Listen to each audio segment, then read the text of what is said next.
아멘. 어렸을 때 TV를 볼 때면 공익 광고가 많이 나오곤 했습니다. 그 중에서 아직까지 제 기억 속에 남아있는 광고가 하나 있는데, 한 집의 가장이 회사를 마치고 힘없이 골목을 지나 집 앞에 다 도착했을 때에 그 집 문을 열고 들어가니 그 아들과 딸이 나와서 노래를 부르는 장면입니다. 그 노래는 아빠 힘내세요, 우리가 있잖아요, 이러한 노래였습니다.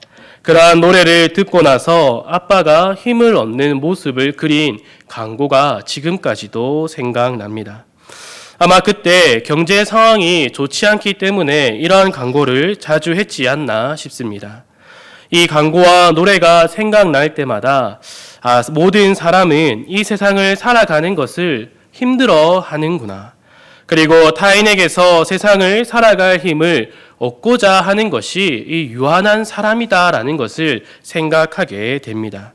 그리고 더 나아가서 그렇다면은 성도인 우리는 누구에게서 이 세상을 살아갈 힘을 얻어야 하며 삶의 원동력을 제공받을 것인가, 이러한 생각까지 이어지게 됩니다. 이에 대한 답을 오늘 본문에서 우리에게 해주고 있습니다. 오늘 함께 살펴볼 시편 52편에는 제목이 등장하고 있습니다. 그 제목은 다윗의 마스길입니다. 여기서 마스길은 교훈을 말하고 있는데, 일반적인 교훈을 말하고 있는 것이 아니라 다윗이 경험한 그의 삶 가운데서 깨달은 교훈을 말해주고 있는 것입니다. 다윗의 마스길이란 단지 지식적인 탐구에서 나온 하나의 교훈이 아니라 그가 경험한 모든 것에서 그가 그 삶에서 깨달은 것을 기반으로 노래하고 우리에게 알려주는 것이 바로 오늘 본문입니다. 그래서 오늘 본문을 통하여서 다윗이 무엇을 경험하였고 또한 그 경험 속에서 우리에게 전해주고 있는 그 교훈은 무엇인가를 함께 살펴보고자 합니다. 먼저 오늘 본문 1절에서 4절까지를 함께 읽어보도록 하겠습니다. 1절에서 4절까지입니다. 시작. 포악한 자여, 내가 어찌하여 악한 계획을 스스로 자랑하는가? 하나님의 인자하심은 항상 있도다. 내 혀가 심한 악을 꾀하여 날카로운 삭도같이 간사를 행하는도다. 내가 선보다 악을 사랑하며 이를 말함보다 거짓을 사랑하는도다. 셀라.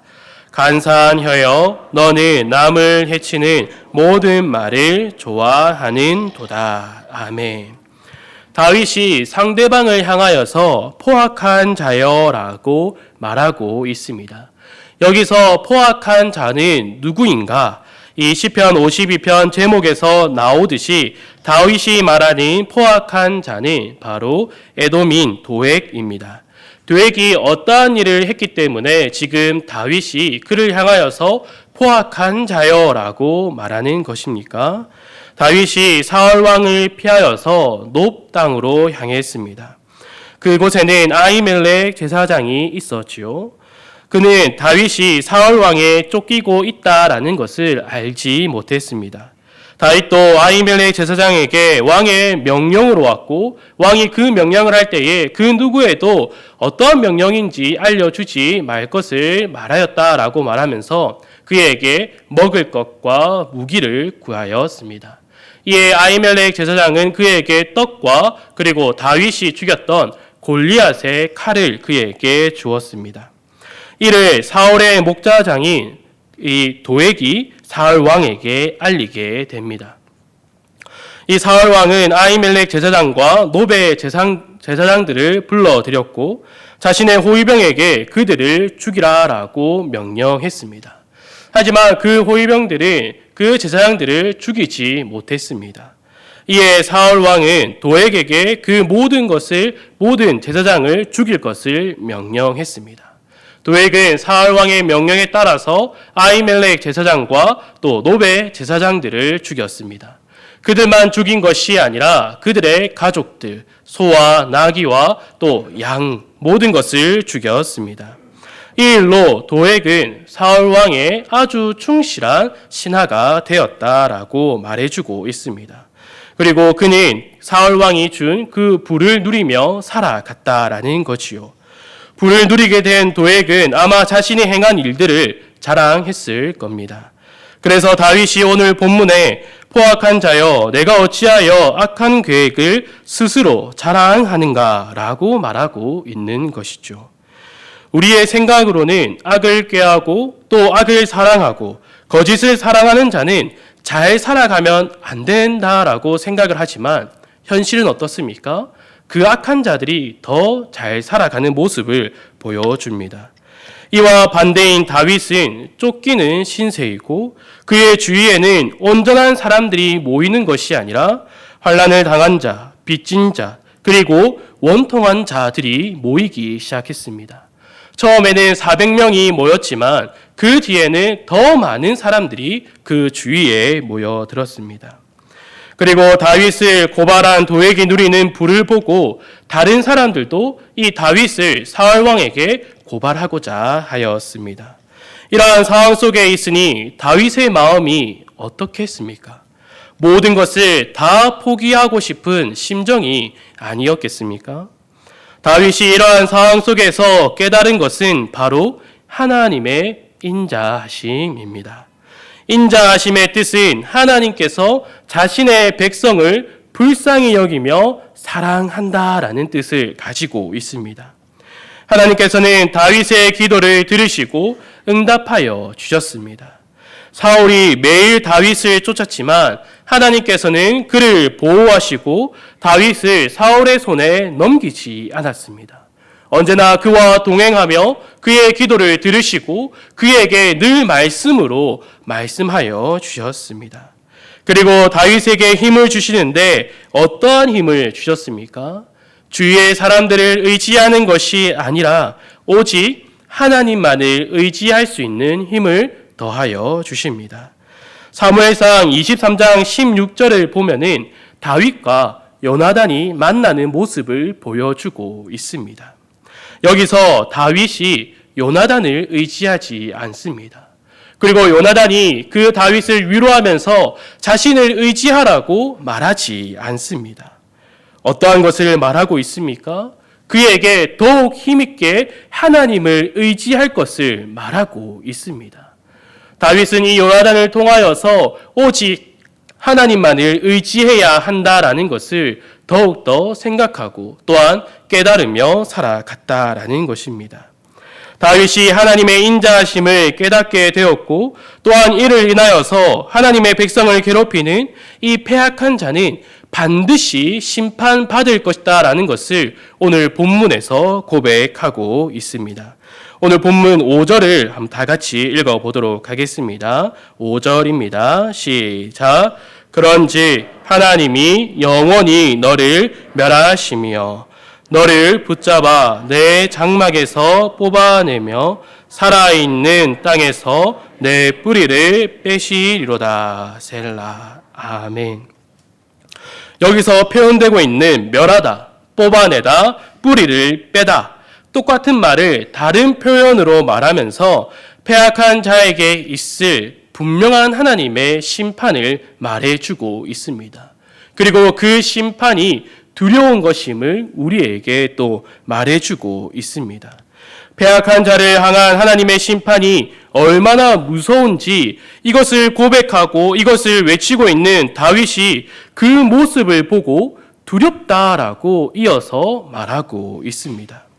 그리고 나서 다윗은 도액뿐만 아니라 패악한 자가 어떠한 자들인지 그 도액만을 말하고 있는 것이 아니라 패악한 자들이 어떠한 모습을 어떠한 태도를 가지고 있는지도 말해주고 있습니다. 함께 7절을 읽어보도록 하겠습니다. 시작. 이 사람은 하나님을 자기 힘으로 삼지 아니하고 오직 자기의 재물의 풍부함을 의지하며 자기의 악으로 스스로 든든하게 하던 자라 하리로다. 아멘. 하나님을 의지하지 않고 또한 하나님을 자기 힘으로 삼지 않고 자신에게 있는 재물을 의지하며 자신을 의지하는 자가 바로 패역한 자임을 다윗이 말하고 있습니다. 이와 반대로 자신은 어떠한 자라고 이어서 고백하고 있습니까? 이어서 다윗이 고백하고 있는 것을 유심히 살펴보시기 바랍니다. 8절입니다.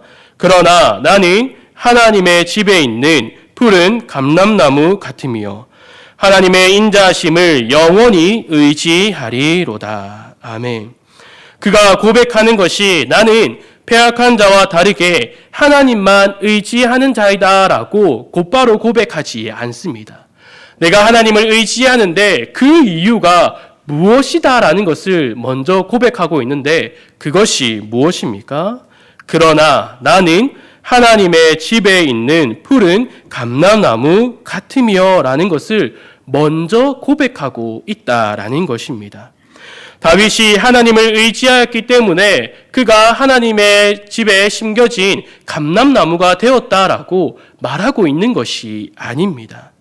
다윗은 하나님이 자신의 집에 있는 푸른 감람나무인 것을 깨달아서 하나님의 인자하심을 영원히 의지한다라고 고백하는 것입니다. 여기에 나오는 푸른 감람나무는 푸른 잎이 무성하다라는 뜻을 가지고 있습니다. 나무가 잎이 무성하게 되기 위하여서는 어떠한 것들이 필요합니까?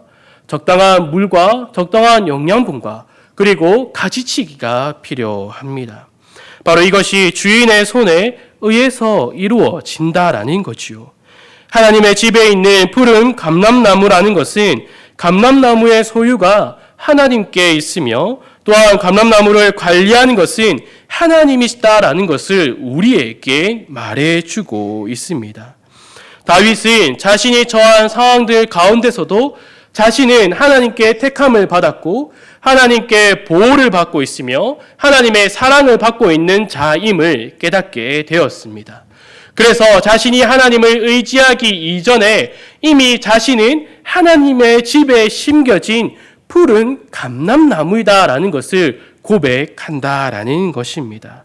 또한 하나님께서 자신을 보호하고 관리하고 또한 사랑해 주신다는 것을 통하여서 그는 영원히 하나님을 의지하겠다라고 고백하고 있는 것이죠. 이것을 깨달은 다윗이 하는 고백이 바로 1절에서 나오고 있습니다. 하나님의 인자하심을 영원히 의지하리로다. 하나님의 인자하심은 항상 있도다라고 그가 고백하고 있다라는 것입니다. 그가 하나님께 택함을 받고 하나님께서 자신을 주관하시고 보호하며 사랑한다는 것을 깨닫고 자신이 처한 상황과 처했던 상황을 보니 모든 것이 하나님께서 행하신 일이다라는 것을 고백할 수 있다라는 거지요. 다윗은 도망자였습니다. 그의 겉모습은 도액과 비교했을 때는 초라했습니다. 하지만 그는 하나님께서 자신의 집에 심고 사랑으로 보듬고 키워 푸른 잎이 무성한 그 감람나무가 되었다라고 고백하고 있습니다. 성도인 우리도 이와 같습니다. 우리도 택함과 부름을 받았으며 하나님의 사랑을 받는 자입니다. 그리고 지금도 여전히 그 하나님의 사랑이 우리에게 향하고 있다라는 것을 고백하는 자들입니다. 우리가 세상을 살아갈 때에 악한 자들로 인하여서 우리의 손에 있는 것이 빼앗길 수 있습니다. 우리의 건강도 빼앗길 수 있습니다. 마음에 상처를 받을 수도 있습니다. 하지만 우리를 향한 하나님의 인자하심, 하나님의 사랑은 그 누구도 빼앗을 수 없다라는 것입니다. 우리를 향한 하나님의 인자하심은 모든 것을 품어주는 것을 말하는 것이 아닙니다. 우리가 교만해지면 고난과 시련을 허락하십니다. 그 고난과 시련을 통하여서 우리를 낮추십니다. 그리고 그 고난과 시련으로 인하여서 우리가 넘어지려 할 때에 우리에게 이미 피할 길을 마련하고 말씀해 주십니다. 그 길로 우리를 인도하신다라는 거지요. 그때서야 비로소 우리는 세상을 의지하고 다른 사람을 의지하는 것이 아니라 하나님만을 의지할 수 있게 된다라는 것입니다. 그리고 우리가 깨어있지 못해 세상을 바라보고 있는 그 모든 영혼들을 말씀과 기도의 자리로 불러서 말씀으로 그 영혼들을 깨뜨립니다. 그 영혼들을 깨뜨리고 난 뒤에 그 영혼들의 시선을 다시금 하나님께로만 향하도록 인도하신다라는 것입니다. 사랑하는 성도 여러분, 우리가 이것을 깨달아야 하는 것입니다. 다윗은 그의 삶 가운데서 이것을 깨달았습니다. 지식적으로 깨달은 것이 아니라 그가 경험함을 통하여서 그에게 주어진 모든 상황 가운데서 하나님의 사랑, 하나님의 그 인자하심을 깨닫게 되었습니다. 그래서 그가 오늘 본문 1절에서 고백하는 것이 바로 나에게 내가 어떠한 상황 속에 있을지라도, 내가 고난을 당하고 시련 가운데 있을지라도, 다른 세상 사람들과 다르게 초라한 삶을 살아가고 있는 그 가운데서도 하나님의 인자하심이 항상 나에게 있도다. 나를 불쌍히 여기시며 사랑하는 그 하나님의 사랑이 나에게 항상 있도다라는 것을 고백할 수 있게 되기를 간절히 소망합니다. 주 안에 사랑하는 성도 여러분, 다윗과 같이 하나님의 사랑을 고백하시기 바랍니다. 오늘 본문에서 말하고 있는 패역한 자와 같이 하나님의 인자하심을 알지 못하고 하나님의 힘을 의지하지 않고 나에게 있는 재물을 의지하거나 자기의 악을 스스로 든든하게 세우는 삶을 따라가지 마시길 간절히 소망합니다. 패역한 자는 하나님의 인자하심을 알지 못합니다. 그것을 알지 못할 뿐만 아니라 하나님께 감사를 드리지도 않습니다. 그의 선하심을 찬양하지도 않는 자입니다. 혹시 이 가운데 매일의 삶을 살아갈 때 하나님을 향한 그 감사를 잃어버리고 살아간 적이 있으십니까? 추수감사주일에 예배의 자리로 인도하신 하나님께 감사드리기 바랍니다. 감사를 잃어버린 자신의 백성을 오늘 이 시간 하나님께서 인도하셨다라는 것입니다. 이처럼 나에게 주어진 은혜, 복, 생명, 나에게 시험을 주시는 것, 고난을 주시는 것, 모든 상황 속에서 하나님께서 나를 위해 행하셨다라는 것을 깨닫는 순간 우리는 고백하게 될 것입니다. 내가 영원히 주께 감사하겠습니다. 선하신 하나님의 그 이름을 사랑하겠습니다. 라고 고백할 수 있게 된다라는 겁니다. 사랑하는 성도 여러분, 나를 향한 하나님의 인자하심을 깨달으시기 바랍니다. 그 사랑을 깨달아서 항상 하나님의 그 사랑을 또한 그리고 영원히 하나님께 감사드리고 선하신 하나님의 이름을 사랑하는 우리 축복노교회 성도들이 되기를 간절히 소망합니다. 그래서 매일의 삶 가운데서 감사가 끊이지 아니하는 그 모습을 통하여서 내가 하나님의 그 인자하심을 누리고 있다.